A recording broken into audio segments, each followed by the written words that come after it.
some of the political ads and big money methods, for that matter, to get people to the polls are kind of strange this year. Yeah, for instance, check out this political ad that's been airing. Election alert. Who you vote for is private, but if you vote, it's public information.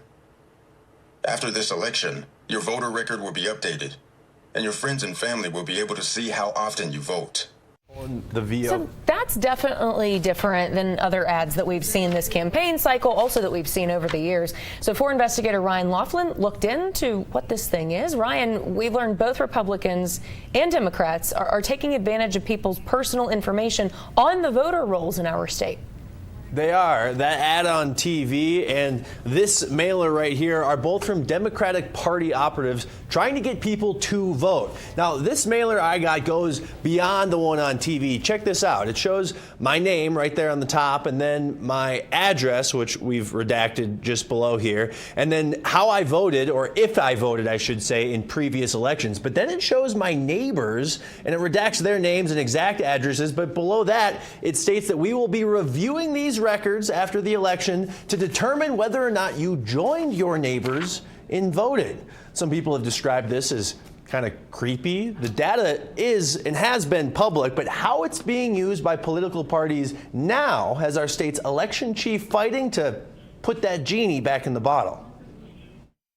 I vehemently disagree that this is an appropriate use for voter data. New Mexico's Secretary of State Maggie Toulouse-Oliver is fighting an uphill battle in federal court. But a third party can and has requested voter rolls. Absolutely. That shows names, addresses, and party affiliation. That's correct. And there's some momentum amongst this group to try to put information for all 50 states out. Tell me about that part of this. Right. We suspected that their intention in putting that public voter data on the internet was to encourage folks to go out and knock on people's doors and see if people are actually living there, if they are who they say they are, you know, kind of creating vigilante sort of voter watchers or voter checkers. VoteRef.com is funded by a foundation led by a former Trump campaign official, ProPublica reports.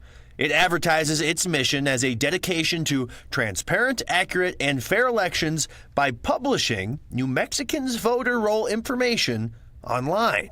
Toulouse-Oliver is appealing a federal court ruling that allows it. But if I want to vote and I'm just uncomfortable with my address being out there, I'm powerless. Unfortunately, at this time, that is true.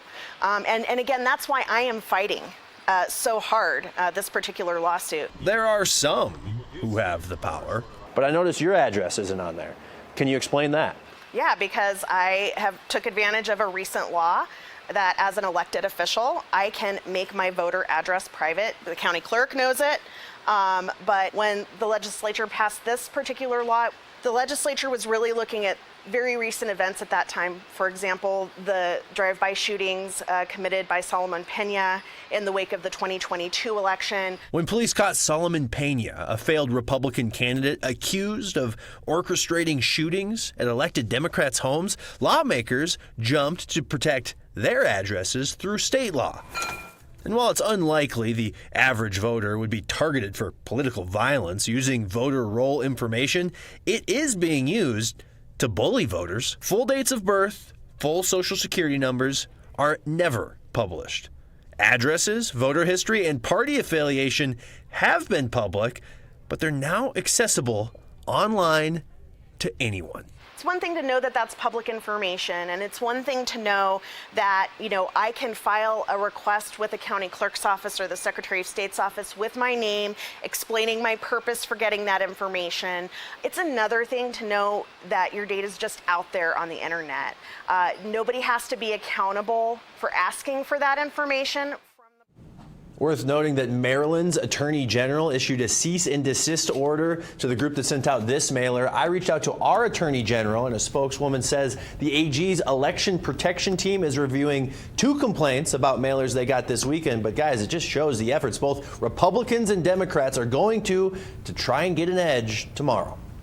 Yeah, the publication of addresses, especially in this temperament, is concerning. That's eerie, definitely, Ryan.